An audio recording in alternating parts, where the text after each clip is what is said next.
Subscribe करें परिष्कार college YouTube channel को और साथ ही बेल आइकन पर क्लिक जरूर करें, जिससे हमारे सभी वीडियोस नोटिफिकेशन सबसे पहले आप तक पहुंचे।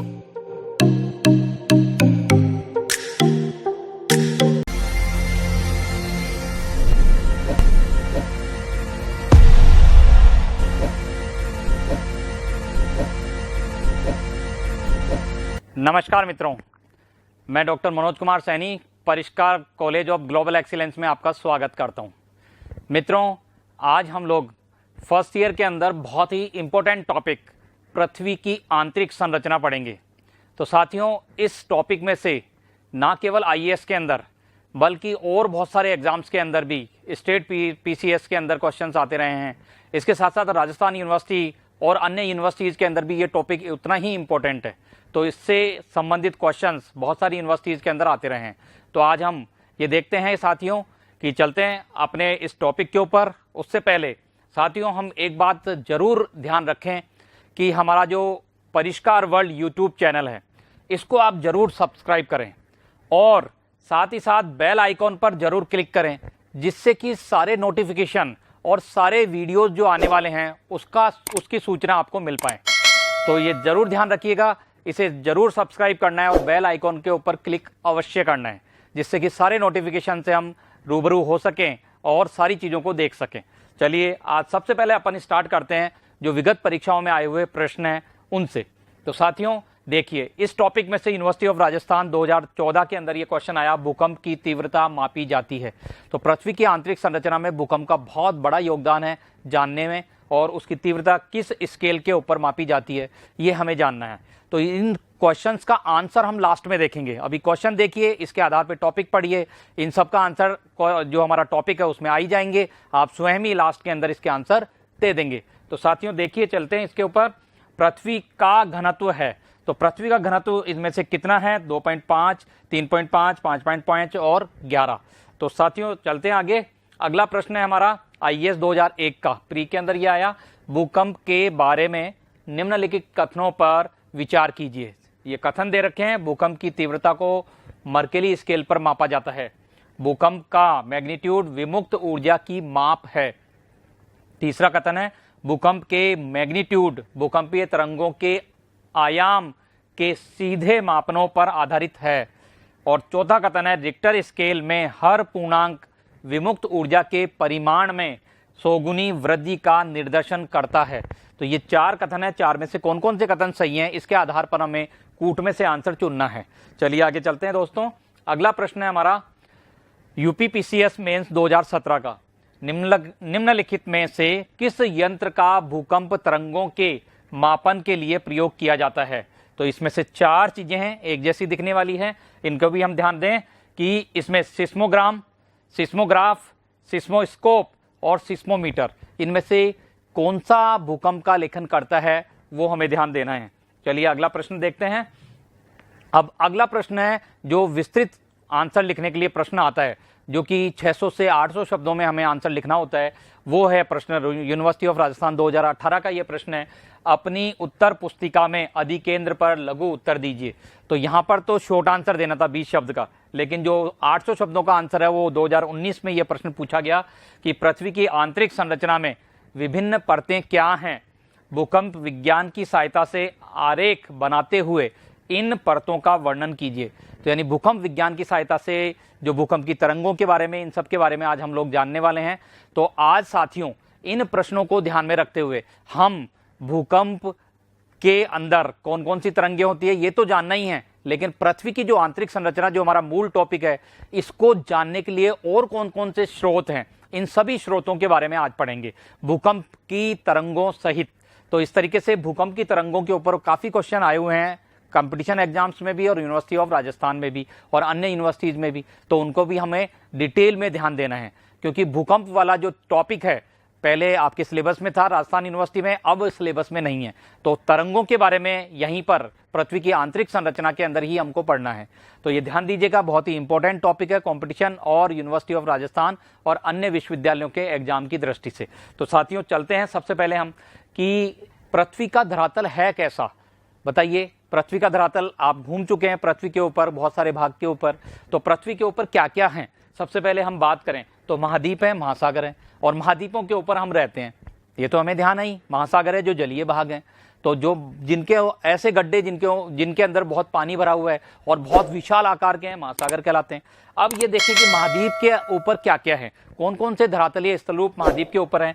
तो महाद्वीप के ऊपर पर्वत हैं और महाद्वीप के ऊपर पहाड़ भी हैं। इसके साथ देखें साथियों तो पठार भी हैं, मैदान भी हैं और गर्त भी हैं, खाइयां भी हैं। इसके साथ साथ नदी घाटियां भी हैं। बहुत सारे स्थल रूप हमारे महाद्वीपों के ऊपर हमको दिखाई देते हैं। तो इसी से सभी से हम अवगत हैं। और महासागरों के अंदर पानी ही पानी ऊपर से दिखाई देता है, लेकिन महासागरों के अंदर भी हम देखें तो कटक हैं। कटक का मतलब महासागरीय जो है पर्वत, और महासागरीय पर्वत जो इस तरीके से दरार घाटी से उत्पन्न लावा ऊपर आता है और गोलाकार गुंबदाकार पर्वत बन जाते हैं। लावा आ करके महासागर के जल के अंदर ही ठंडा होकर के ये पर्वत के रूप में बन जाता है, जिसे कहते हैं मध्य महासागरीय कटक। तो इस तरीके से ये कटक महासागरों के अंदर पाए जाते हैं। इसके साथ महासागरों में डूबे हुए और ऊपर निकले हुए द्वीप भी हैं। इसके बाद महासागर के अंदर मैदानी भाग भी हैं जो पानी में डूबे हुए हैं। इसके बाद देखें तो महासागरीय खाइयां भी हैं, बहुत बड़ी बड़ी खाइयां, जो हम महासागरीय विज्ञान के अंदर इसी हमारा पेपर है, इसी पेपर में हम लोग पढ़ेंगे भी। और महासागर के अंदर गर्त भी है। और आपको पता है, हम बचपन से पढ़ के आए हैं कि विश्व के अंदर सबसे गहरा गर्त प्रशांत महासागर के अंदर मैरियाना गर्त है, ट्रेंच के अंदर जो है चैलेंजर गर्त है। तो इस तरीके से चैलेंजर या मैरियाना के नाम से जाना जाता है और सबसे गहरा है। एवरेस्ट की चोटी जो है 8,848 मीटर है, उससे भी गहरा है वो। तो इस तरीके से हमें ध्यान देना है कि महासागरों के अंदर गर्त भी काफी गहरे गहरे हैं। तो यदि हम ध्यान दें दोस्तों, तो इसके अंदर देखिए, आगे चलते हैं हम, कि जो धरातल है, जो भी हमारी पृथ्वी की आंतरिक संरचना कैसी है, धरातल से नीचे की तरफ हम जाएं तो, और क्या इसे देखा जा सकता है? तो आप कहेंगे हाँ सर, कुछ हद तक देखा जा सकता है। कहाँ तक देखा जा सकता है? कि सर जैसे हम लोग कुएं के अंदर नीचे उतरते हैं, कच्चे कुएं में, तो संरचना दिखाई देती है, पृथ्वी की विभिन्न परतें हमको जो है मिट्टी और नीचे की परतें दिखाई देती है। ऐसे ही हम खान में जाएं तो हमें परतें दिखाई देती है, लेकिन वो कितनी गहराई तक जा सकते हैं अपन? बहुत कम गहराई, 1000 मीटर, 2000 मीटर, 4000 मीटर, 5-6 मीटर, वो भी तेल के कुओं के अंदर। 7000 मीटर, अधिकतम 8000 मीटर तक हमने तेल कुएं खोदे, ज्यादा से ज्यादा 10,000 मीटर। इसका मतलब 10 किलोमीटर ही तो जा सकते हैं हम। तो इसका मतलब केवल 8-10 किलोमीटर तक की संरचना के बारे में हमें जानकारी प्रत्यक्ष रूप से हो सकती है, क्योंकि वहां तक हम जा सकते हैं, हमारे कैमरे जा सकते हैं। तेल के कुएं में हमारा कैमरा जा सकता है, तो उसकी संरचना हमको पता लग जाती है। और तेल का कुएं खोदते समय चट्टानों के टुकड़े हम निकालते ही हैं, तभी तेल का कुआं खुदता है। तो इस तरीके से उन चट्टानों का अध्ययन करके कि कहाँ किन चट्टानों से पृथ्वी का आंतरिक भाग बना हुआ है, वो कितनी कठोर है, वो कितनी घनत्व की हैं, ये सब जानकारियां हमको मिल जाती है। लेकिन कितनी गहराई तक? बहुत कम गहराई तक, क्योंकि पृथ्वी तो बहुत बड़ा पिंड है, बहुत बड़ा ग्रह है, और इसका केंद्र जो है औसत रूप से यदि हम देखें तो 6371 किलोमीटर है, और हमारी जानकारी कितनी है? केवल 10 किलोमीटर तक। तो यानी बहुत कम जानकारी है प्रत्यक्ष रूप से। तो ऐसे कौन से स्रोत हैं जिनसे हम पृथ्वी के आंतरिक संरचना के बारे में जान सकते हैं? तो आइए देखते हैं इसके अंदर। तो साथियों, इसके अंदर प्रमुख स्रोत कौन कौन से हैं, सबसे पहले हम ध्यान दें तो सबसे पहले हम बात करें तो पृथ्वी की उत्पत्ति से संबंधित संकल्पनाएं, कि पृथ्वी का निर्माण कैसे हुआ है। यदि ये पता हो तो उसके अंदर कौन से पदार्थ हैं, ये भी पता चल सकते हैं। तो इससे संबंधित जितनी भी संकल्पनाएं विभिन्न विद्वानों ने दी है, उसके आधार पर पृथ्वी का आंतरिक भाग कैसा है, इसका अनुमान लगाया जाता है। इसके बाद सेकंड नंबर पे देखें तो अप्राकृतिक स्रोत हैं, जिसको हम देखेंगे आगे, जैसे तापमान, पृथ्वी के अंदर का, धरातल के नीचे का तापमान है, दबाव है, घनत्व है, आदि चीजों से हम इसके बारे में जान सकते हैं। इसके बाद देखें प्राकृतिक स्रोत कौन कौन से हैं, जैसे ज्वालामुखी और भूकंप आदि। तो इस तरीके से स्रोतों को हम अलग अलग कैटेगरी में डिवाइड करके पढ़ेंगे। आइए चलते हैं। तो सबसे पहले बात करें अप्राकृतिक स्रोतों के अंदर, जैसे मैंने बताया आपको कि घनत्व है, दबाव है और तापमान है। ये तीन ऐसे स्रोत हैं जो पृथ्वी की आंतरिक सतह के बारे में कुछ न कुछ जानकारी हमें उपलब्ध कराते हैं। इन्हें आगे डिटेल से देखेंगे कि पृथ्वी के धरातल से लेकर के केंद्र तक, यहां तक कौन कौन सी परतें हैं और किस तरीके के पदार्थ यहां पर पाए जाते हैं। तो इसके आधार पर अनुमान लगाने की हम कोशिश करेंगे। इसके साथ ही हम देखें तो साथियों, तीसरा हमारा स्रोत था प्राकृतिक स्रोत। और प्राकृतिक स्रोत के अंदर सबसे पहले बात करें प्राकृतिक स्रोत के अंदर ज्वालामुखी की, तो ज्वालामुखी आपको पता है पृथ्वी की धरातल को फोड़ करके और बहुत सारा पदार्थ और सारी चीजें, गैस है, जलवाष्प है, चट्टाने हैं और लावा, ये बाहर निकलता है। और इससे ये पता चलता है कि पृथ्वी के अंदर कहीं ना कहीं ऐसा गर्म स्थान है जहां से लावा और ये सारी चीजें, गैस, धूल, धुआं और चट्टाने आदि बहुत विस्फोट के साथ ऊपर की तरफ आती है, पृथ्वी के धरातल पर आती है। तो ये कौन सा स्रोत हो गया? ज्वालामुखी का स्रोत हो गया। इसके साथ ही प्राकृतिक स्रोतों में और दूसरा हम स्रोत देखें तो प्राकृतिक स्रोत के अंदर भूकंप विज्ञान के आधार पर यदि हम बात करते हैं तो भूकंप विज्ञान, जो तरंगे कंपन आता है भूकंप पृथ्वी के अंदर से धरातल के ऊपर, तो मानवीय संरचनाएं इसी तरीके से धराशायी हो जाती हैं, तो बड़ी बड़ी बिल्डिंगें भी धराशायी हो जाती हैं। तो इसका मतलब वो भूकंपीय तरंगे जो पृथ्वी के अंदर उत्पन्न हो रही हैं, जो सबसे पहले लंबवत रूप में इसके अधिकेंद्र पर आती हैं, तो वो जो अधिकेंद्र है उस जगह सबसे ज्यादा नुकसान होता है। और जैसे जैसे धरातल पर दूरी बढ़ती जाती है नुकसान की मात्रा कम होती जाती है। लेकिन वो भूकंपीय तरंगे पृथ्वी के अंदर से होकर, केंद्र से होकर के दूसरी ओर भी निकल जाती हैं। इसका मतलब भूकंप का अंकन दूसरी तरफ भी पृथ्वी पर किया जा सकता है। तो इसको देखें, तो चलिए आगे देखते हैं, इसके बारे में और अच्छा पढ़ेंगे हम लोग। अब इसके अंदर देखिए साथियों कि पृथ्वी की उत्पत्ति से संबंधित जो संकल्पनाएं हैं उनके आधार पर पृथ्वी की आंतरिक संरचना विभिन्न विद्वानों ने जो अनुमान लगाया है, जो संकल्पनाएं पृथ्वी के निर्माण से संबंधित दी है, उनका हल्का हल्का हम लोग जानकारी लेते हुए कि उन्होंने किस प्रकार पृथ्वी के आंतरिक भाग को यानी केंद्रीय भाग को किस रूप में माना है, तरल माना है कि ठोस माना है कि द्रव माना है, तो हम इस चीज को देखते हैं। सबसे पहले हम बात करें तो सबसे पहली संकल्पना है वायव्य राशि संकल्पना। तो वायव्य राशि जो संकल्पना है वो कांट ने दी थी और ये कहा था कि पृथ्वी के ऊपर पहले पृथ्वी नहीं थी, पहले क्या था? गैस का गोला था, और गैस के गोले को धीरे धीरे तापमान ठंडा हुआ, वो तरल बना, और फिर तापमान ठंडा हुआ तो ठोस बना। तो इस तरीके से पृथ्वी जो है वो ठोस रूप में ग्रह के रूप में आई। तो इसी तरीके से सारे ग्रह बने हुए हैं। तो कांट महोदय ने किससे बनाया ग्रह को? एक वायु, गैस से, इसका मतलब। तो ये क्या कहते हैं कि पृथ्वी का आंतरिक भाग अभी भी इतना ठंडा नहीं हुआ है। जैसे ज्वालामुखी उद्गार आता है उसमें लावा आता है, तो ये मानते हैं कि पृथ्वी का ऊपरी भाग ही ठंडा हुआ है, ठोस धरातल बना है, आंतरिक भाग कैसा है? तरल है। तो इसका मतलब ये हुआ, यदि ऑप्शन में ये आ जाए कि वायव्य राशि संकल्पना के अनुसार पृथ्वी का आंतरिक भाग कैसा है, तो आप क्या लिखेंगे? तरल है। कौन, किसके अनुसार है? कांट महोदय के अनुसार। तो इसके अंदर ध्यान देना है दोस्तों। अब दूसरा आता है हमारा निहारिका संकल्पना, और निहारिका संकल्पना किसने दी थी? लाप्लास ने। क्योंकि कांट की संकल्पना में जो ग्रह था वो गैस से बना, लेकिन गैस में घूर्णन कैसे आया? गैस के अंदर परिक्रमा कैसे करने लगी? गैस के द्वारा बना हुआ पृथ्वी का पिंड सूर्य के परिक्रमा कैसे करने लगा? तो ये घूर्णन और जो हमारे परिक्रमण है उसके बारे में कांट स्पष्ट नहीं कर पाए थे। तो निहारिका परिकल्पना के अंदर लाप्लास ने क्या कहा कि पहले से ही ब्रह्मांड में घूर्णन करती हुई निहारिका थी, तो घूर्णन कर रही है और पृथ्वी और सूर्य के परिक्रमा करती हुई निहारिका थी। उसी के पदार्थ के ठंडा होकर, संघनन होकर, ठंडा होने से ग्रह और उपग्रह बने। तो इस तरीके से जो गैसीय निहारिका थी पहले, वो गैसीय निहारिका का आज भी पृथ्वी का भाग जो धीरे धीरे ठंडा होकर ठोस रूप ग्रहण कर रहा है, वो केवल ऊपरी भाग ने ही ठोस रूप ग्रहण किया है। आंतरिक भाग में अभी भी क्या है? गैस है। लेकिन यदि आंतरिक भाग गैसीय है तो पृथ्वी के अंदर इतना गुरुत्वाकर्षण शक्ति कैसे है? इसका जवाब लाप्लास के पास भी नहीं था। पृथ्वी इतनी चीजों को इतनी दूरी से आकर्षित कैसे कर लेती है? तो इतना भारी ग्रह और इतना गुरुत्वाकर्षण गैसीय केंद्र वाला पिंड में नहीं हो सकता। तो इनकी संकल्पना को भी खारिज किया गया। लेकिन इनकी संकल्पना के द्वारा पृथ्वी के आंतरिक भाग को क्या माना जाता था? हमें यह ध्यान देना है कि ये संकल्पना जो निहारिका संकल्पना है वो क्या मानती है? पृथ्वी का केंद्र और आंतरिक भाग कैसा है? गैसीय है, लेकिन बहुत ही अधिक संपीड़ित करके गैस को भरा गया है। इस तरीके से पृथ्वी का निर्माण हुआ है। आगे चलें तो तीसरी संकल्पना आती है। ये दोनों संकल्पनाएं एक तारक संकल्पना है, यानी एक ही पदार्थ से ग्रहों, उपग्रहों और तारों यानी सूर्य का निर्माण हुआ है।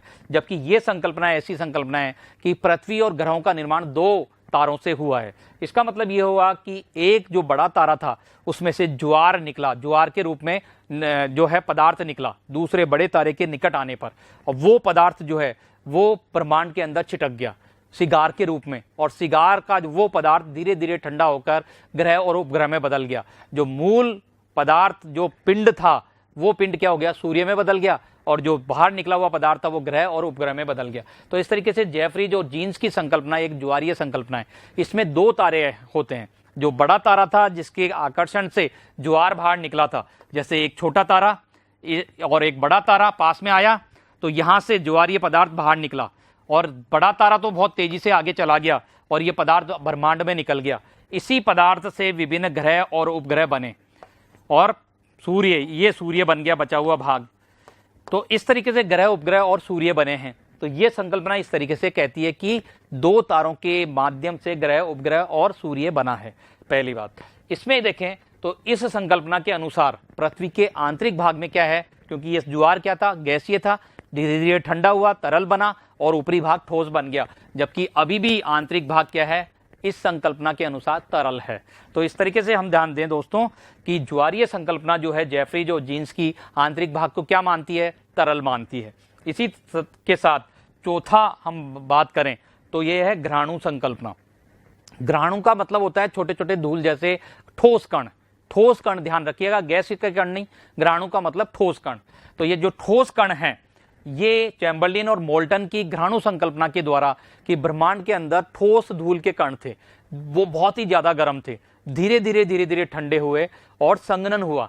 संघनन के कारण धीरे धीरे ग्रहों और उपग्रहों का निर्माण हुआ। अर्थात हमारी पृथ्वी और विभिन्न जो उपग्रह हैं, चंद्रमा आदि हैं, बृहस्पति आदि जो हमारे समस्त ग्रह हैं सौरमंडल के, ये किनसे बने हैं, ठोस कणों से बने हुए हैं और उनका केंद्र भी क्या है, ठोस है। तो इस तरीके से ग्रहाणु संकल्पना के द्वारा यह माना गया कि ठोस ग्रहाणुओं से इनकी निर्माण हुआ है। तो केंद्रीय भाग और समस्त पृथ्वी का जो भाग है वो कैसा है, ठोस है। तो इस तरीके से ये ध्यान रखना है कि ग्रहाणु संकल्पना एक ऐसी संकल्पना है जो ग्रहों और उपग्रहों के आंतरिक भाग को ठोस मानती है। चलिए आगे चलते हैं साथियों। तो अब आता है हमारा घनत्व, जो कि एक अप्राकृतिक स्रोत है।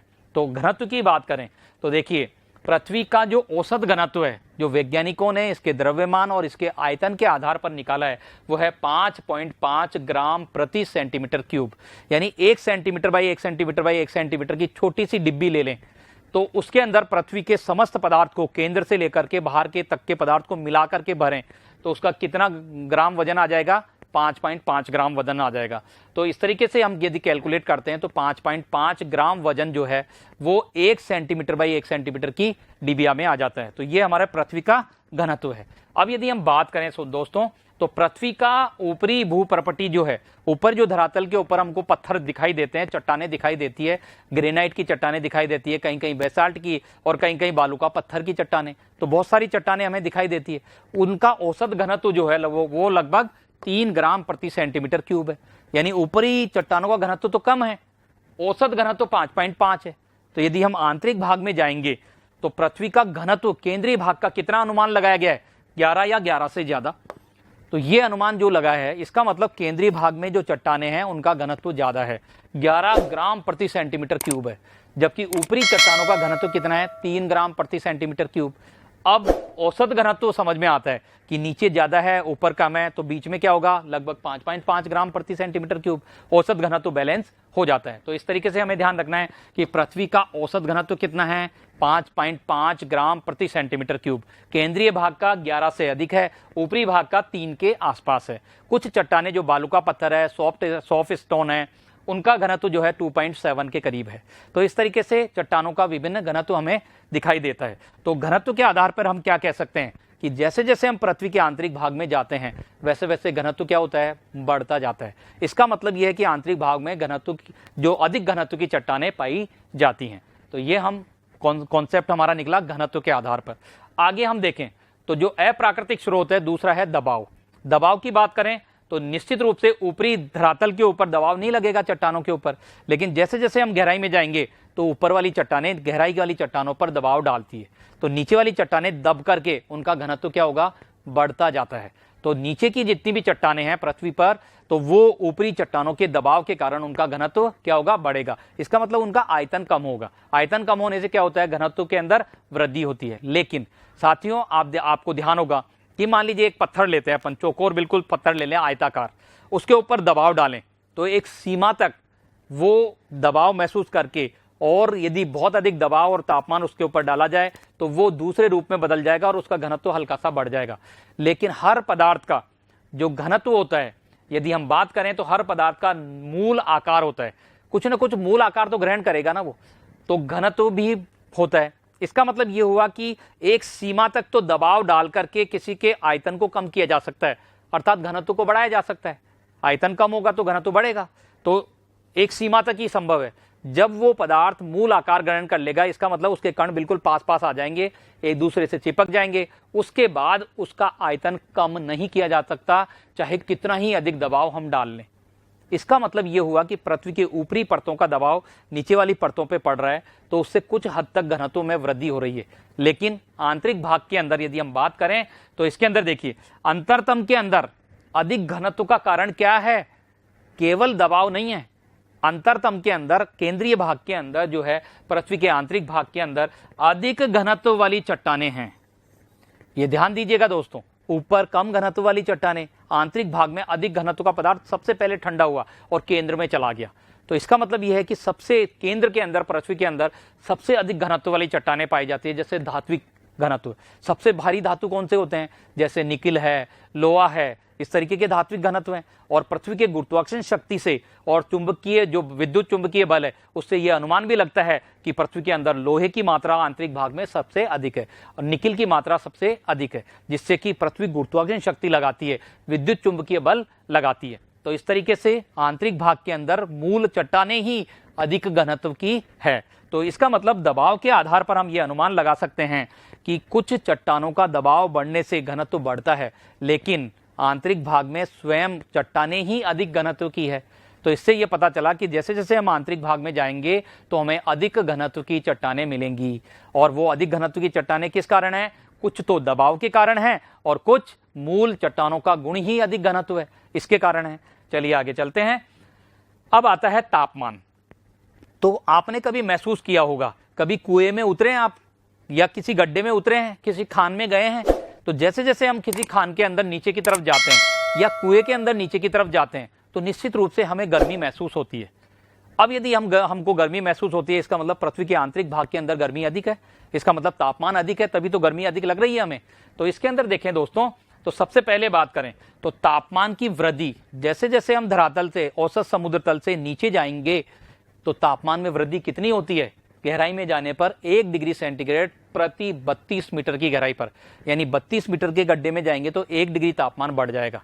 लेकिन ये बढ़ने की दर, विशेष रूप से ध्यान दीजिएगा, बहुत ध्यान से सुनिएगा, ये बहुत ही इंपॉर्टेंट है कि ये जो हमारी ऊपरी धरातल है पृथ्वी का 10-20 किलोमीटर गहराई तक, वहां पर रेडियो सक्रिय पदार्थ यानी रेडियो एक्टिव एलिमेंट मिलते हैं, जैसे यूरेनियम, जैसे थोरियम, जैसे लिथियम, जो स्वयं टूटते हैं और उनका नाभिकीय विखंडन होता है और नाभिक से अल्फा बीटा गामा के रूप में विकिरण निकलते हैं, यानी तापमान भी निकलता है किरणों के रूप में, विकिरण के रूप में। तो इसका मतलब धरातल के अंदर कुछ न कुछ तापमान उत्सर्जन करने वाली पदार्थ हैं। ये पदार्थ क्या है? चट्टानों को गर्म करते हैं। इसका मतलब जैसे जैसे हम नीचे जाएंगे तो तापमान ज्यादा मिलेगा, और वो बढ़ने की दर क्या है? ऊपरी भाग के अंदर बढ़ने की दर 1 डिग्री सेंटीग्रेड प्रति 32 मीटर की गहराई पर बढ़ता जाता है तापमान। और ये किस कारण से है? रेडियो सक्रिय पदार्थों के कारण। जैसे जैसे हम नीचे की ओर और ज्यादा गहराई में जाते हैं तो रेडियो सक्रिय पदार्थों की मात्रा कम होती जाती है, और रेडियो सक्रिय पदार्थों की मात्रा कम होती है तो क्या होगा? तापमान वृद्धि की जो दर है, 32 मीटर पे जो 1 डिग्री तापमान बढ़ रहा है, वो 1 डिग्री के दर से नहीं बढ़ेगा। फिर हो सकता है 50 मीटर पे 1 डिग्री बढ़े, 100 मीटर पे 1 डिग्री बढ़े, और इस तरीके से गहराई तक जाते जाते ये बढ़ने की दर बहुत ही कम हो जाती है। तो इस तरीके से यदि हम अनुमान लगाएं तो साथियों, अब हम देखते हैं कि पृथ्वी की केंद्र की गहराई कितनी है। पृथ्वी के केंद्र की गहराई है 6371 किलोमीटर, मीटर नहीं, ध्यान रखिए, यहां तो मीटर है, 32 मीटर पर ही 1 डिग्री तापमान बढ़ रहा है। यहां पर क्या है? 6371 किलोमीटर की गहराई है पृथ्वी के केंद्र की, औसत समुद्र तल से। ठीक है, अब साथियों देखते हैं कि जो 6371 किलोमीटर है, इसको यदि हम मीटर में बदलें तो हमें 1000 से मल्टीप्लाई करना होगा, क्योंकि 1 किलोमीटर में कितने मीटर होते हैं? 1000 मीटर होते हैं। तो हमारे पास क्या आ गया? 6371000। तो इतना मीटर आ गया। अब यदि हमको तापमान निकालना है इस दर से बढ़ने पर, तो क्या होगा? डिवाइडेड बाई 32, 32 मीटर पे 1 डिग्री सेंटीग्रेड बढ़ता है ना, तो 32 से डिवाइड करेंगे तो क्या आ जाएगा, ये आ जाएगा 1,99,000 93.75 डिग्री सेंटीग्रेड। तो ये तापमान हमारा आ जाएगा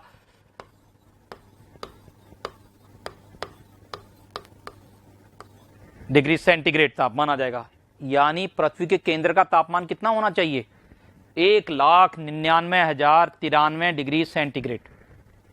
तो इतने तापमान पे तो पृथ्वी उबल जाएगी, वापस भाप बन जाएगी। रियल में इतना तापमान है नहीं। कैसे है, क्योंकि रेडियो सक्रिय पदार्थ है ऊपरी भाग के अंदर, इसलिए तापमान की वृद्धि दर जो है गहराई में जाने पर ज्यादा है। लेकिन आंतरिक भाग के अंदर रेडियो सक्रिय पदार्थ नहीं है, इसलिए यह वृद्धि इस दर से नहीं होती है।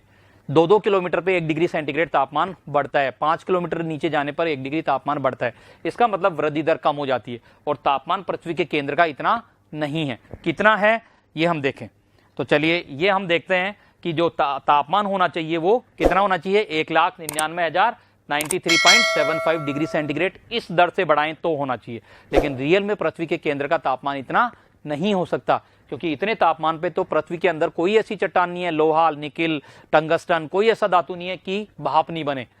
तरल नहीं, धातु उबल करके भाप बन जाएगा इतने तापमान पे। तो इसका मतलब इतना तापमान तो संभव ही नहीं है पृथ्वी पर। तो आगे चलें, तो इसका मतलब ये हुआ कि पृथ्वी के आंतरिक भाग में यदि हम चलें तो कितनी गहराई पर कितना तापमान है, ये वैज्ञानिकों ने अनुमान लगाया है। चलिए देखते हैं कितना हो सकता है। ये वैज्ञानिकों ने जो अनुमान लगाया है उसको देखिए आप लोग। तो सबसे पहले हम 100 किलोमीटर की गहराई के पर बात करें, तो 100 किलोमीटर की गहराई तक यदि हम तापमान में वृद्धि दर ये माने कि 32 मीटर पर 1 डिग्री सेंटीग्रेड होता है, वो 10 किलोमीटर तक मानते हैं। उसके बाद तापमान के वृद्धि की दर कम होने लगती है और 100 किलोमीटर की गहराई पर 1100 से 1200 डिग्री सेंटीग्रेड तापमान पाया जाता है। और इस तापमान पर वहां परतें जो है वो रबड़ के फॉर्म में होती है। इसका मतलब चट्टानें जो है लचीली होती है, अर्ध तरल और अर्ध ठोस अवस्था में होती है।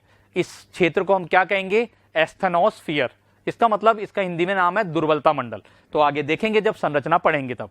तो अब देखिए 100 किलोमीटर की गहराई पर तापमान वैज्ञानिकों ने क्या अनुमान लगाया, 1100 डिग्री सेंटीग्रेड से 1200 डिग्री सेंटीग्रेड। उसके बाद 400 किलोमीटर की गहराई पर तापमान हो जाता है 1500 डिग्री सेंटीग्रेड। इसका मतलब ये हुआ कि 300 किलोमीटर गहराई में गए तब भी 500 डिग्री सेंटीग्रेड के आसपास, यानी 400 डिग्री सेंटीग्रेड के आसपास तापमान या 300 डिग्री सेंटीग्रेड के आसपास तापमान में वृद्धि होती है। इसके बाद चलें तो 700 किलोमीटर की गहराई पर 1900 डिग्री सेंटीग्रेड तापमान अनुमानित किया गया है। और 2900 किलोमीटर की गहराई के ऊपर तापमान अनुमानित कितना किया गया है, 3700 डिग्री सेंटीग्रेड। और 5100 किलोमीटर की गहराई पर 4300 डिग्री सेंटीग्रेड तापमान अनुमानित किया गया है। और पृथ्वी के केंद्र का तापमान 6371 किलोमीटर की गहराई पर लगभग 4500 डिग्री सेंटीग्रेड से थोड़ा अधिक माना जाता है। अधिकतम जो किताबों के अंदर लिखा हुआ है, कहीं कहीं 5000 लिखा हुआ है, लेकिन एनसीईआरटी और अन्य जो किताबें हैं, जो ऑथेंटिक किताबें हैं, उनमें 4500 डिग्री सेंटीग्रेड तापमान अनुमानित किया गया है। इसका मतलब वहां जाके थर्मामीटर लगा के तो नहीं देखा, लेकिन विभिन्न जो विद्वान हैं, वैज्ञानिक हैं, उन्होंने पृथ्वी के तापमान और विभिन्न चट्टानों के अंदर जिस तरीके से चट्टानें व्यवहार करती हैं लिथोलॉजी के अंदर और थर्मल जो साइंस है, उसके द्वारा यह अनुमान किया गया है। तो कुल मिलाकर के यदि हम बात करें तो पृथ्वी के केंद्र पर यदि 5000 डिग्री सेंटीग्रेड तापमान भी है, तो इतनी चट्टानों के दबाव के कारण पृथ्वी का आंतरिक भाग कैसा होना चाहिए, ठोस अवस्था में होना चाहिए। तो ये हमें ध्यान रखना है दोस्तों। ये तथ्य हैं जो वैज्ञानिकों के अनुसार जो है कि तापमान कितनी गहराई पर कितना है, तो ये हमें विशेष ध्यान रखना है। फैक्चुअल चीजें हैं, इसको ध्यान दीजिएगा। चलिए आगे चलते हैं। अब आता है हमारा प्राकृतिक स्रोतों में पहला ज्वालामुखी पदार्थ के आधार पर। अब ज्वालामुखी जब फटता है, पृथ्वी के धरातल से जब लावा बाहर आता है, और क्या क्या आता है, गैसें आती है जिसमें धूल, धुआं के कण सब आते हैं। इसके साथ साथ जलवाष्प भी बहुत मात्रा में आती है। और क्या आता है, तरल लावा आता है, नीचे मैग्मा रहता है, बाहर आते ही तरल लावा जो है बिल्कुल लाल लाल चट्टानें जो है फैल जाती हैं और ठंडा होकर के चट्टानी रूप ग्रहण कर लेती है। और चट्टानों के ठोस टुकड़े भी आते हैं, जिसको ज्वालामुखी उद्गार के समय क्या कहते हैं, बम। तो ये जो चट्टानी टुकड़े आते हैं, ये ऊपर उछल करके बम की तरह गिरते हैं और धमाका होता है। तो इस तरीके से चट्टानें टूटती हैं, टूटने का धमाका या गिरने का धमाका होता है, बारूद के बम की तरह फटता नहीं है। तो ये ध्यान दीजिएगा कि ये सारे पदार्थ जो पृथ्वी के आंतरिक भाग से आ रहे हैं, काफी गहराई से आते हैं। तो कितनी गहराई से आते होंगे, ज्यादा से ज्यादा 10 किलोमीटर, 20 किलोमीटर। अधिकतम गहराई जो है 100 से 200 किलोमीटर है। इससे ज्यादा गहराई से कभी भी कोई लावा नहीं आया है। इसका मतलब ये हुआ कि पृथ्वी के आंतरिक भाग की जो जानकारी है ज्वालामुखी के द्वारा भी 100 से 200 किलोमीटर तक की ही हमें जानकारी मिलती है। इससे ज्यादा गहराई पर जानकारी हमें नहीं मिल पाती है। और 100 से 200 किलोमीटर गहराई के अंदर जो लावा बाहर आ रहा है, इसका मतलब यह है कि कोई ना कोई ऐसा भाग है जहां पर चट्टानें पिघली हुई अवस्था में हैं और वो गैस के साथ में, धूल धुआं के साथ में वहां पे इकट्ठी हैं।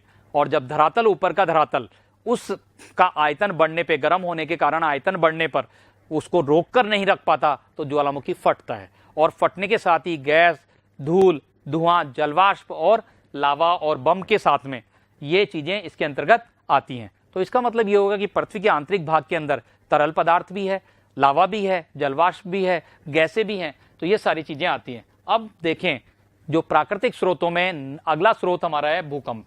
तो भूकंप की उत्पत्ति और इसके साथ साथ क्या क्या चीजें हैं वो हम देखते हैं दोस्तों। तो इसके अंदर देखिए, सबसे पहले हम बात करें कि भूकंप की उत्पत्ति कहां पर होती है। यानी पृथ्वी के आंतरिक भाग में जिस जगह पर पहला कंपन होता है, चट्टानें पहली बार हिलती हैं आंतरिक भाग के अंदर, अंतर्जात बलों के कारण, पृथ्वी के अंदर के बलों के कारण सबसे पहले कंपन स्टार्ट होता है, मूवमेंट स्टार्ट होता है, हिलना स्टार्ट होता है। यूं देखिए, तो उस केंद्र को क्या कहते हैं हम? भूकंप मूल। इंग्लिश का टर्म जरूर याद रखिएगा आप, फोकस कहते हैं उसे। क्या कहते हैं उसे? फोकस। भूकंप मूल, भूकंप केंद्र भी कह देते हैं, किताबों में लिख देते हैं, लेकिन सही शब्द हिंदी का क्या है? भूकंप मूल या फोकस। अब पृथ्वी पे कंपन स्टार्ट हुआ, आंतरिक भाग में कंपन धीरे धीरे धीरे धीरे ऊपर की ओर चला। जो सबसे कम दूरी है, लंबवत दूरी, वहां सबसे पहले अनुभव होगा। और जहां धरातल के ऊपर लंबवत दूरी जो सबसे कम दूरी है, वहां पर सबसे पहले अनुभव होगा। तो इस पहले जहां अनुभव हो रहा है, सबसे पहला पॉइंट जहां अनुभव होगा, उसको हम क्या कहते हैं? अधिकेंद्र। अधिकेंद्र इंग्लिश में क्या कहते हैं? EP centre. तो जो ईपी सेंटर है वो क्या है? धरातल पर भूकंप का कंपन सबसे पहले जिस स्थान पर अनुभव होता है उसे हम क्या कहते हैं? अधिकेंद्र कहते हैं। तो ध्यान रखिएगा, भूकंप मूल कहां पर है? धरती के अंदर, जहां पर चट्टानें सबसे पहले हिलने लगी। फिर धरातल के ऊपर जहां कंपन सबसे पहले महसूस हुआ, उसको हम क्या कहते हैं? अधिकेंद्र, ईपी सेंटर कहते हैं। और भूकंप का अंकन कहां पर किया जा सकता है? या तो ईपी सेंटर पर या धरातल पर, कहीं पर भी, क्योंकि तरंगे धीरे धीरे धरातल पर सभी जगह महसूस होती है। तो इसके अंदर ध्यान रखिएगा, भूकंप का अंकन हम लोग जो करते हैं वो कहां पर करते हैं? धरातल के ऊपर करते हैं। सबसे ज्यादा तीव्रता कहां पर मिलेगी? वो अधिकेंद्र पर मिलेगी। तो अधिकेंद्र क्या है? भूकंप मूल के जस्ट ऊपर वाला सबसे कम दूरी वाला स्थान है। तो ये ध्यान रखना है। चलिए आगे चलते हैं दोस्तों। अब देखिए कि भूकंप का अंकन या मापन कैसे होगा, कैसे हम मापेंगे भूकंप को? तो किससे मापेंगे? सिस्मोग्राफ से। उपकरण क्या है? सिस्मोग्राफ। इसके बाद यदि हम देखें तो भूकंपीय तीव्रता का मापन, स्केल क्या है? कोई ना कोई तो स्केल होना चाहिए मापने के लिए। तो रिक्टर स्केल जो है वो तीव्रता का मापन करता है। परिमाण का मापन मर्कली स्केल करता है। तो ये ध्यान देना है कि तीव्रता का मापन, सबसे ज्यादा बार ये क्वेश्चन पूछा गया है कि भूकंप की तीव्रता का मापन कौन से पैमाने पर या स्केल पे किया जाता है? तो रिक्टर स्केल पर किया जाता है। और मापने का उपकरण क्या है? सिस्मोग्राफ। तो देखते हैं सिस्मोग्राफ कैसा होता है। तो दिखाते हैं। तो ये पूरा उपकरण क्या है? सिस्मोग्राफ है। इसके अंदर देखिए, यहां पर एक आधार है, बिल्कुल आरसीसी के आधार के ऊपर ये रखा जाता है, इसकी प्लेट। और जैसे ही आरसीसी की जो आधार है काफी गहराई तक रहता है, वो हिलता है भूकंपीय कंपन से, तो ये प्लेट भी हिलने लगती है और समस्त उपकरण हिलने लगता है। तो ये इसका क्या है? फ्रेम। और फ्रेम के ऊपर यहाँ पे स्प्रिंग होती है। स्प्रिंग से क्या लटका रहता है? एक पेंडुलम। और पेंडुलम के नीचे क्या बंधा हुआ रहता है? पेन। तो ये जो स्प्रिंग, पेंडुलम और पेन है, उसको क्या कहते हैं? सिस्मोमीटर। यानी सिस्मोग्राफ जो उपकरण है पूरा, उसमें से जो लिखने वाला भाग है, जो पेन चलाता है, उस भाग को सिस्मोमीटर कहते हैं। तो ये ध्यान दीजिएगा आप कि सिस्मोमीटर केवल ये वाला भाग कहलाता है इसका, जो स्प्रिंग, पेंडुलम और पेन, जो ग्राफ पेपर के ऊपर या इलेक्ट्रॉनिक ड्रम के ऊपर जो चल रहा है, इस पूरे भाग को सिस्मोमीटर कहा जाता है। और इस पूरे उपकरण को क्या कहते हैं? सिस्मोग्राफ कहते हैं। अब आप देखिए सिस्मोग्राम किसे कहते हैं? तो ये ड्रम जो है वो चलता रहता है, और पहले इसके ऊपर कागज का रोल लपेटा जाता था, जैसे ईसीजी में लंबा सारा रोल आता है ना, वैसे ही कागज का रोल लपेटते थे और उस कागज के रोल के ऊपर ये पेन से अंकन होता रहता था भूकंप की तरंगों का। अब क्या हो गया, ये इलेक्ट्रॉनिक डिवाइस आ गया है, तो इसका मतलब ये अंकन होता रहेगा और कंप्यूटर में सेव होता रहेगा। किस समय पर कैसी भूकंप की तरंगें आई, ये कंप्यूटर से हम लोग देख सकते हैं वर्तमान में। तो इस तरीके से ये ड्रम क्या हो गया, सिस्मोग्राम हो गया। तो इसके अंदर ध्यान दीजिएगा दोस्तों कि ये सारा जो चीज है उपकरण, पूरे उपकरण को मिलाकर सिस्मोग्राफ कहा जाता है। ठीक है, तो इसके अंदर ध्यान देना है, यहाँ पर पेन है ही, सिस्मोमीटर ये वाला भाग कहलाता है और पेंडुलम इसके अंदर मुख्य भाग है और पेन इसके ऊपर नीचे लटका रहता है जो पेपर से टच रहता है। अब ये जो पेन है वो इलेक्ट्रॉनिक पेन है और इलेक्ट्रॉनिक ड्रम के ऊपर चलता रहता है, कंप्यूटर में सारी चीजें सेव होती रहती हैं। तो आजकल आधुनिक चीज आ चुकी है, ये इसका बेस है जो कंपन को महसूस करता है और पूरा उपकरण हल्का सा भी कंपन होने पर जो है एक्टिव हो जाता है। तो इस तरीके से इसमें ध्यान देंगे। और एक नाम और है सिस्मोस्कोप, ध्यान दीजिएगा, एक नाम और है सिस्मोस्कोप। तो जो सिस्मोस्कोप है वो किसे कहते हैं, पहले एक ड्रम होता था, एक ड्रम के बीच में पेंडुलम लटका देते थे, जैसे ही भूकंप आता था तो ड्रम से दीवारों से टच करता था पेंडुलम और टन टन की आवाज आती थी। तो वो गोल छोटा सा ड्रम जिसमें पेंडुलम बीच में लटका हुआ है, उसको हम क्या कहते थे, सिस्मोस्कोप कहते थे। तो यानी प्राचीन तरीका था वो भूकंप के कंपनों को महसूस करने का। तो प्राचीन उपकरण क्या हुआ, सिस्मोस्कोप था।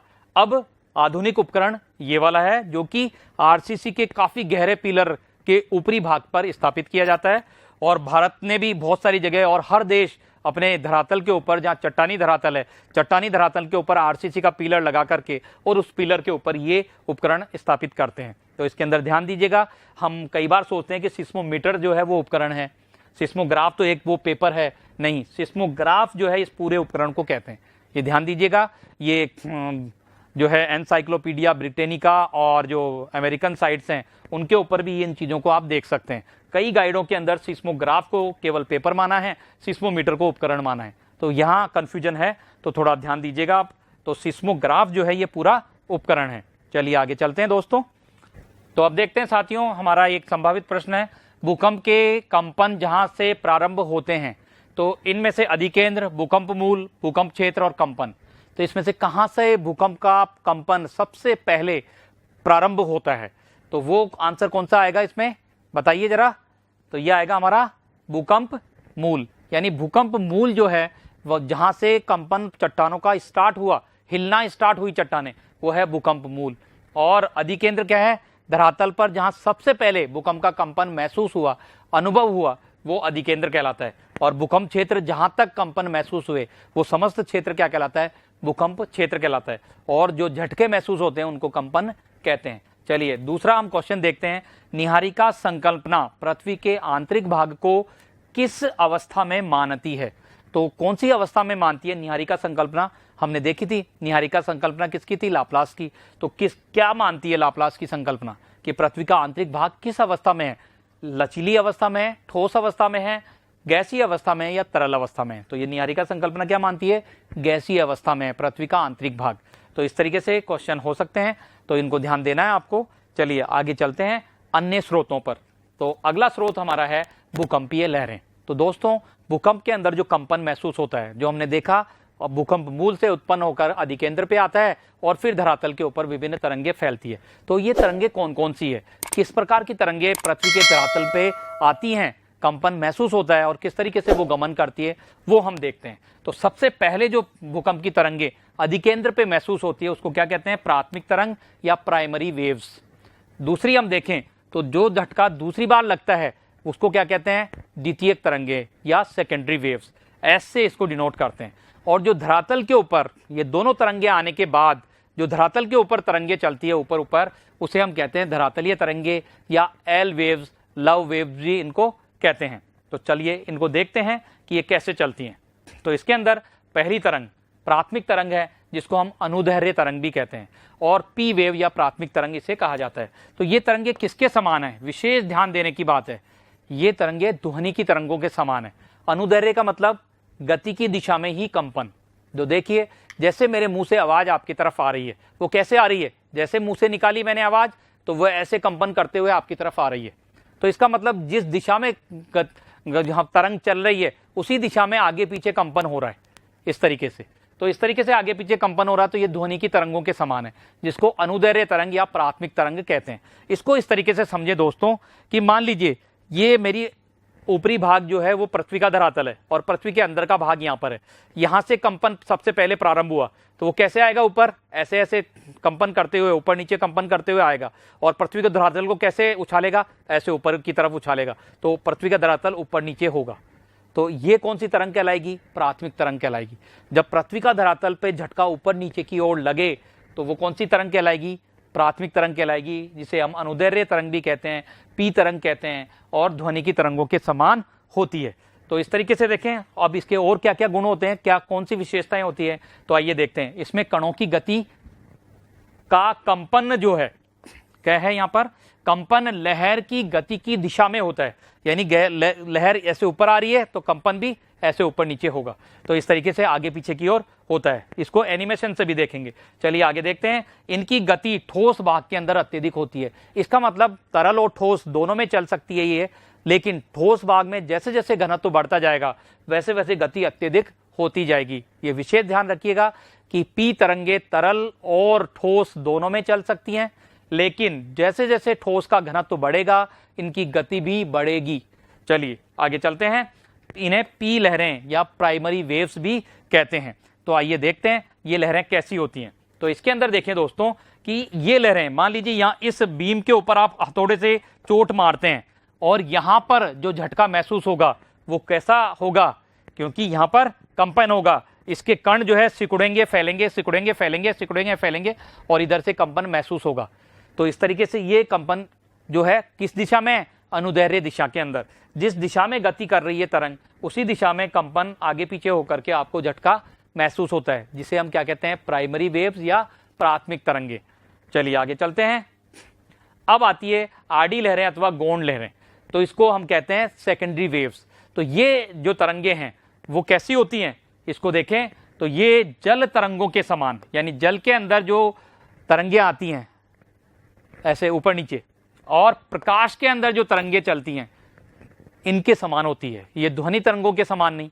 इसका मतलब ये हुआ कि तरंग तो आ रही है आपकी तरफ और कंपन कैसे हो रहा है तरंग का, ऊपर नीचे या इधर उधर, और आपकी तरफ आ रही है। तो इस तरीके से जो कंपन होता है उसे हम क्या कहते हैं, द्वितीयक तरंगे, आड़ी तरंगे, गौण तरंगे भी इसे कहा जाता है। अब इनके अंदर क्या हो रहा है कि इनमें कणों की गति लहर की दिशा के समकोण पर होती है। गति आपकी तरफ, कंपन समकोण पर होता है। तो इस तरीके से ये लहरें आगे की ओर चलती हैं।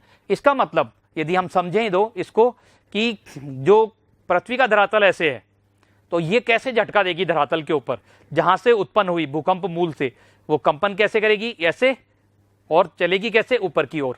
तो गति तो ऊपर की ओर हो रही है और कंपन हो रहे हैं इसके समकोण पर, तो धरातल को ऐसे हिला देगी। तो इस तरीके से इस धरातल को हिलाएगी। तो आगे हम एनिमेशन से भी देखेंगे इसको।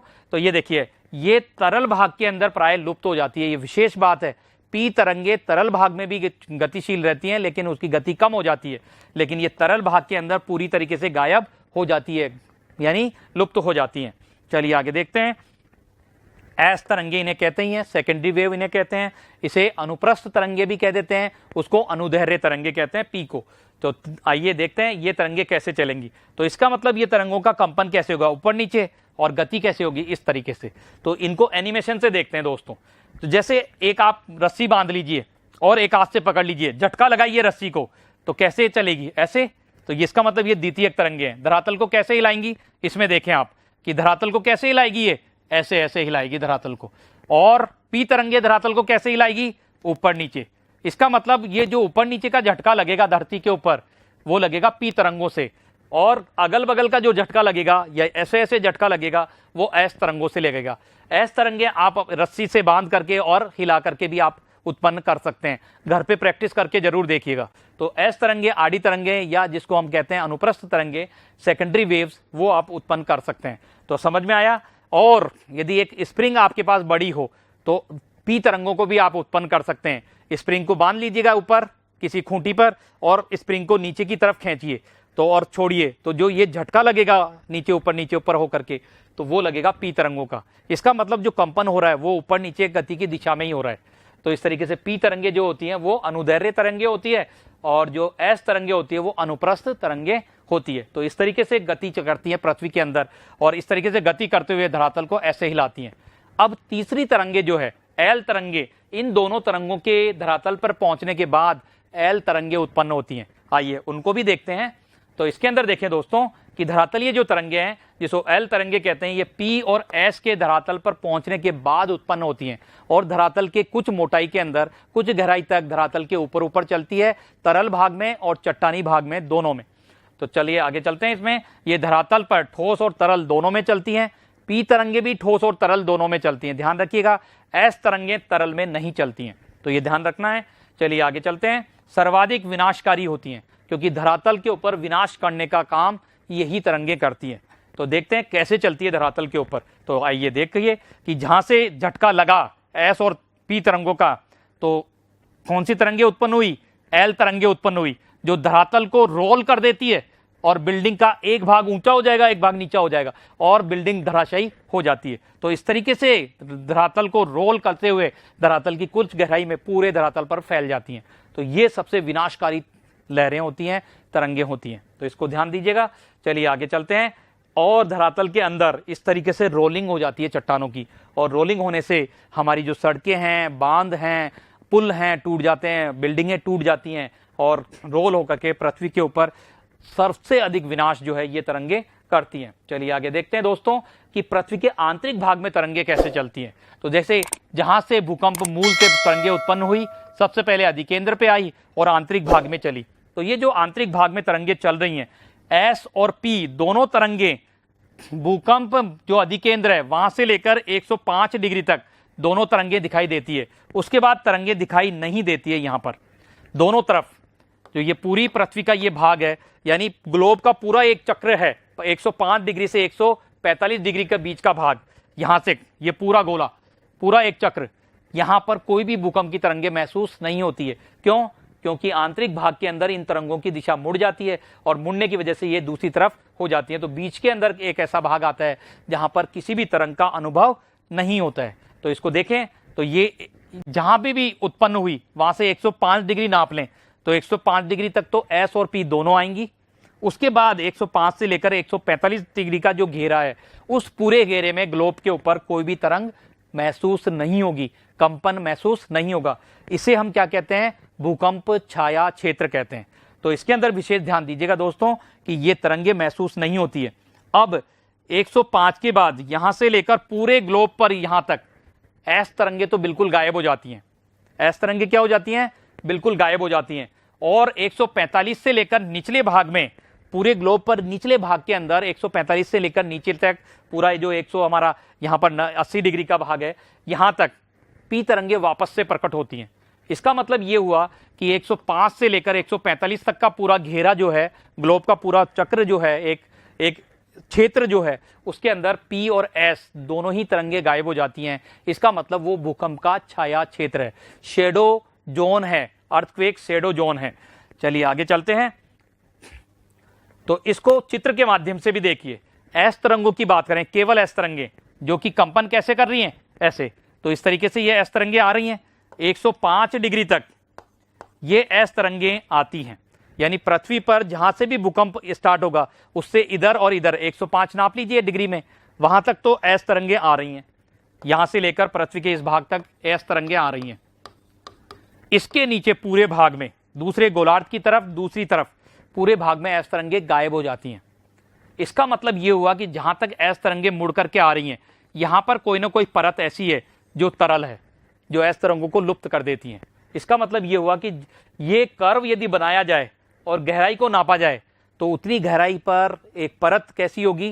तरल अवस्था में होनी चाहिए, क्योंकि एस तरंगे उससे नीचे गायब हो रही हैं, क्योंकि एस तरंगे तरल अवस्था, तरल भाग के अंदर गमन नहीं करती हैं। तो इससे यह पता चल जाता कि एस तरंगे गायब क्यों हुई, क्योंकि अंदर कहीं ना कहीं तरल भाग तो है। चलिए आगे चलते हैं, पी तरंगों को देखें। तो इसके अंदर डायग्राम से देखिए, जैसे तो एनिमेशन में देखा तो एस और पी तरंगे दोनों आ रही हैं 105 डिग्री तक।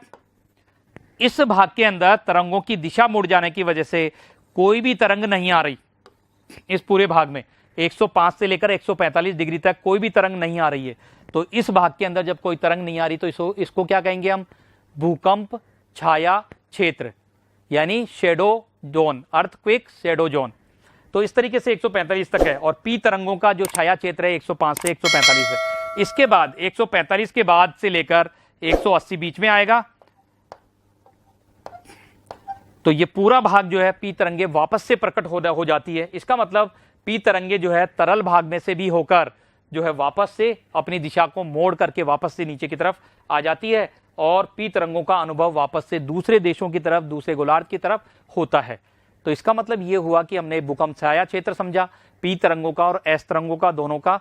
तो इस छाया क्षेत्र पर बहुत बार क्वेश्चन आ चुके हैं, इसको विशेष रूप से ध्यान देना है। किताब के अंदर देखिएगा और इसको वीडियो के अंदर विशेष रूप से इस एनिमेशन को देख करके आप समझ गए होंगे। चलिए आगे चलते हैं। अब इसके अंदर देखें कि भूकंपीय लहरों के युग्म, जो भूकंप की लहरें भी अलग अलग युग्मों के अंदर आती है, और इसके आधार पर क्रमशः घटते क्रम में पी तरंगे, एस तरंगे, एल तरंगे, इनकी गति कितनी होगी, और पी और एस में भी कोई अंतर है क्या? तो पी और एस में भी अंतर है। तो पी के अंदर भी 3 तरीके की तरंगे आती है। एक तो पी तरंग है जो सबसे ज्यादा तेज गति से चलती है, 7.8 किलोमीटर प्रति सेकंड की गति से चलती है ये धरातल पर, ग्रेनाइट की चट्टानें, बेसाल्ट की चट्टानों में। और पी स्टार जो थोड़ी धीमी गति से चलती है पी के समान ही, ऊपर नीचे ही आती है ऐसे कंपन करते हुए, 6 से 7 किलोमीटर प्रति घंटे के हिसाब से चलती है, यानी इसकी गति थोड़ी कम हो जाएगी। इसका मतलब भूकंप का कंपन जो सबसे तेज है वो सबसे तेज गति की पी तरंगों को उत्पन्न करेगा। जब कंपन धीमा होगा, कंपन की टकराट, चट्टानों की टकराट कम होगी, तो पी स्टार तरंगे उत्पन्न होगी, लेकिन गति कैसे होगी? ध्वनि तरंगों के समान ही होगी। और पीजी जो तरंगे हैं वो सबसे कम गति वाली है, 4.5 किलोमीटर प्रति सेकंड। तो इसके अंदर ध्यान दीजिएगा, पी के भी 3 भाग हैं, पी स्टार और पीजी। और पी की गति सबसे ज्यादा तेज है, 7.8 किलोमीटर प्रति सेकंड की गति इसमें होती है। अब यदि एस तरंगों को देखें, एस जो तरंगे हैं वो 4.5 किलोमीटर प्रति सेकंड के हिसाब से जो है वो चलती हैं, लेकिन इसका कंपन कैसे होता है?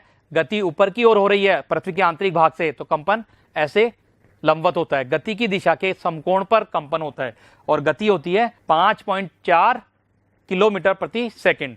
और एस स्टार की गति 3 से 4 किलोमीटर प्रति सेकंड के हिसाब से होती है, और एस जी की जो गति है वो 3.3 किलोमीटर प्रति सेकंड के हिसाब से होती है। तो इस तरीके से ये गतियां जो है वो ध्यान रखनी है कि पी तरंग, मेन पी और एस तरंगे हैं, इसको प्राथमिक या प्राइमरी तरंग कह रहे हैं, हम सेकेंडरी तरंग कह रहे हैं, इनके भी भाग हैं 3 पी स्टार और पीजी। ऐसे ही एस स्टार और एस जी, इनका क्रम पूछा जाता है कि सबसे ज्यादा कौन सी चलती है तेज, सबसे धीमे कौन सी चलती है, और समान गति से कौन सी चलती है। जैसे पीजी की गति जो है वो 5.4 किलोमीटर प्रति सेकंड, ऐसे ही एस की भी 5.4 किलोमीटर प्रति सेकंड होती है।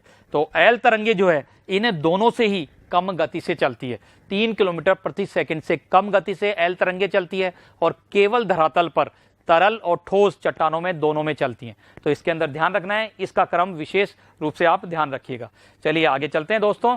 तो ये आज हमारे स्रोत कंप्लीट हुए हैं, और इन स्रोतों के आधार पर पृथ्वी की आंतरिक संरचना कैसी है, विभिन्न विद्वानों ने आंतरिक संरचना दी है। जब तक भूकंपीय लेखन नहीं हुआ था उससे पहले की संरचनाएं भी विभिन्न विद्वानों ने अनुमान लगाया है, और भूकंप के आधार पर और ज्वालामुखी के आधार पर तापीय संरचना, और जो है भूकंप के आधार पर विभिन्न परतों की संरचना जो है हम अगले भाग के अंदर देखेंगे। तो यहाँ पर हम लोग अब जो पहले हमने क्वेश्चंस देखे थे विगत परीक्षाओं में आए हुए, उसको सोल्व करते हैं। तो आइए देखते हैं। सबसे पहले राजस्थान यूनिवर्सिटी 2014 का क्वेश्चन, भूकंप की तीव्रता मापी जाती है। तो भूकंप की तीव्रता और परिमाण, मैंने 2 चीजें बताई थी। भूकंप की तीव्रता कौन से स्केल में मापते हैं हम लोग? 5 स्केल है, रिक्टर स्केल है, मर्केली स्केल है और टाइम स्केल है। तो इसके अंदर कौन सा आएगा? तीव्रता हम मापते हैं रिक्टर स्केल पर, मर्केली पर परिमाण मापा जाता है। चलिए आगे चलते हैं दोस्तों। अगला है पृथ्वी का घनत्व है। University of Rajasthan non collegiate 2018 में ये आया था। तो यहाँ पर है ए 2.5, 3.5, बी और सी 5.5 और डी 11। तो पृथ्वी का औसत घनत्व पूछा गया है। ऊपरी भाग का घनत्व हमने 3 देखा था, आंतरिक भाग का घनत्व हमने 11 देखा था, और मध्यवर्ती जो घनत्व था वो 5.5 ग्राम प्रति सेंटीमीटर क्यूब होता है। तो ये हमारा आंसर इसमें आ जाएगा। चलिए अगला क्वेश्चन देखते हैं। यहाँ पे IAS प्री 2001 का क्वेश्चन है। तो इसके अंदर देखें दोस्तों, भूकंप के बारे में निम्नलिखित कथनों पर विचार कीजिए। तो यहाँ पर भूकंप के बारे में ये कथन है कि भूकंप की तीव्रता को मर्केली स्केल पर मापा जाता है। बिल्कुल सही कथन है, हमने देखा था मर्केली स्केल पर, पहले क्वेश्चन में भी देखा। भूकंप का मैग्नीट्यूड विमुक्त ऊर्जा की माप है, तो बिल्कुल सही बात है, भूकंप से ऊर्जा तो मुक्त होती है, ये भी ठीक है। इसके बाद देखें कि भूकंप के मैग्नीट्यूड भूकंप के तरंगों के आयाम के सीधे मापों पर आधारित होते हैं। जितना अधिक भूकंप का आयाम होता है उतनी अधिक ऊर्जा की मुक्ति होती है, ये भी ठीक है। लेकिन रिक्टर स्केल में हर पूर्णांक यानी 1 डेसिबल बढ़ रहा है, 1 डेसिबल का भूकंप आया, 2 का आया, 3 का आया, 4 का आया, ऐसे, तो पूर्णांक विमुक्त ऊर्जा के परिमाण में 100 गुनी वृद्धि निर्देशन करता है। इसका मतलब यह है कि एक परिमाण बढ़ने पर, 1 डेसिबल के बढ़ने पर, 6 से 7 बढ़ने पर 100 गुनी ऊर्जा वृद्धि होगी क्या? ऐसा नहीं है, 32 गुनी ऊर्जा की वृद्धि यहां पर होती है। तो इसके अंदर ये ध्यान देना है, ये वाला हमारा गलत है। तो ये 3 कथन हमारे सही हैं, 1 2 3, तो आंसर कौन सा हो जाएगा? ए आंसर हमारा इसमें हो जाएगा। चलिए अगला क्वेश्चन देखें दोस्तों। तो इसके अंदर यूपीपीसीएस मेंस 2017 का ये क्वेश्चन है, निम्नलिखित में से किस यंत्र का भूकंप तरंगों के मापन के लिए प्रयोग किया जाता है?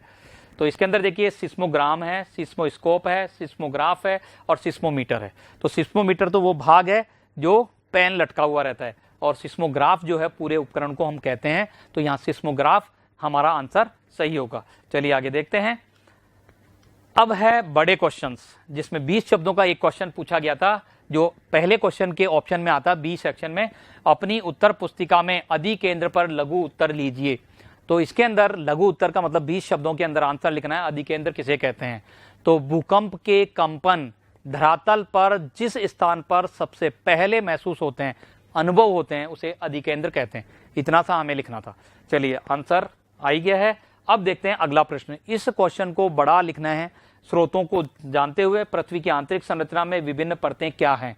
तो आंतरिक संरचना की विभिन्न परतें क्या है, कौन कौन से स्रोतों से हमें पता लगता है, और भूकंप विज्ञान की सहायता से यानी एस, पी और एल तरंगों को बताते हुए, भूकंप विज्ञान की सहायता से आरेख बनाते हुए इन परतों का वर्णन कीजिए। तो परतों का वर्णन हम अगले चैप्टर में करेंगे, लेकिन भूकंप की सहायता से यानी भूकंप की तरंगों का वर्णन हमने यहां पर किया है। तो भूकंप की पी, एस और एस तरंगों का जो वर्णन है, एल तरंगों का, वो हम यहां से ले लेंगे, और अगले चैप्टर में से अगला जो भाग है हमारा इसी टॉपिक का, उसमें से हम विभिन्न परतों के बारे में जानकारी लिख देंगे विथ डायग्राम्स। तो साथियों, ये थे हमारे विगत परीक्षाओं में आए हुए प्रश्न और इस टॉपिक से संबंधित विभिन्न जानकारियां जो हमने देखी है।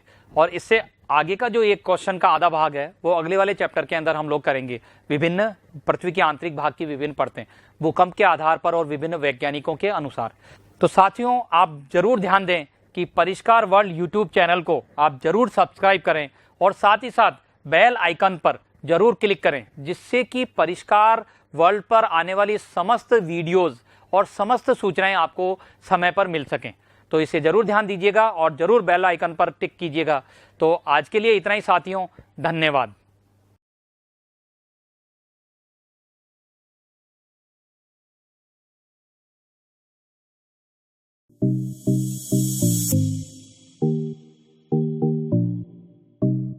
सब्सक्राइब करें परिष्कार कॉलेज यूट्यूब चैनल को और साथ ही बेल आइकन पर क्लिक जरूर करें, जिससे हमारे सभी वीडियोस नोटिफिकेशन सबसे पहले आप तक पहुंचे।